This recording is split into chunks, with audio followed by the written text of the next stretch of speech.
NKCS Art.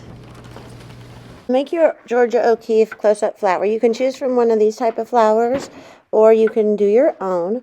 Open up a new page, and you're going to go get your black color and then your technical pen. And I would make it small this time, maybe around a 2 or a 3. And the opacity you're going to keep at 100%. For my flower, I'm going to do the one that has like the large oval in the middle. So I'm going to use my circle tool, and then I can go back to the arrows at the top, the 4 arrows, and I can position it, move it around, and make it bigger. Then I'm going to go back to just my technical pen, not using any other tool, and I'm going to try to draw in my flowers. When you're drawing in the flower petals, make sure your lines are touching so that you can go back and fill this in with color later. You could either use the paint bucket tool or you can use the magic wand tool, which is what I'm going to be using today. So let me go in and fill in all of my petals, making sure that the lines touch. Your flower needs to be very large. It's a very close-up picture. So the petals are probably going to be going off of the page. Make sure that you are just drawing big. Go big and go bold with this one. Okay, for the middle of my flower, I'm going to create my seeds. And in order to do that, let me see, do I need the magic wand tool? I think instead of the magic wand tool, I'll get a yellow color and do my background in yellow first. So I'm going to go ahead and pick yellow and then pick my paint bucket tool instead. And I'm going to fill in just the yellow part of the middle of my flower. Then I'm going to get an orange color, and then go to those dotted lines in a square at the top and pick the magic wand tool. I can click in that oval, and that will allow me to use my watercolor brush to color in these seeds inside the flower without going outside of my oval onto my petals.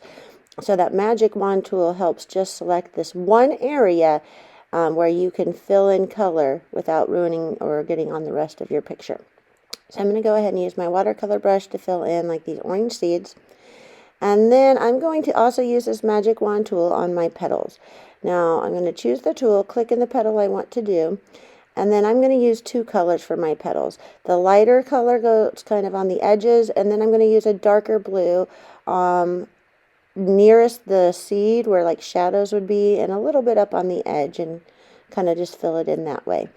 I like this magic wand tool because I can use this watercolor brush and not have to worry about getting outside the lines. Well, every time I go into a new petal, I'm just touching on the color and getting that eyedropper and eyedropping the color I used before. I just think it's easier than just doing one color with a magic wand tool on all of the petals and then going back and doing the blue, the darker blue again.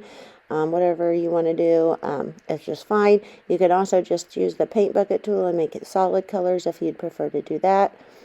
I just wanted to give it more of a watercolor painting look for my art today.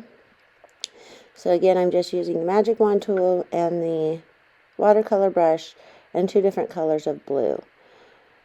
And since the shadows are going to be more inside the creases and down near where the seed is, that's why I'm making it a little bit darker there. When you're all done, you can choose a color that you would like for your background. Those little white spots that you can still see in the background, you can fill those in. I think I'm going to choose a nice purple and the paint bucket tool. And then what I can do is I can go around and touch the white areas and make them purple. So it has a nice colored background. Then I'm going to go up to the T tool and I'm going to type my name and put it down in the corner and then hit done. And then I'm going to go to the 3 lines, share or save to gallery, and then share it to canvas.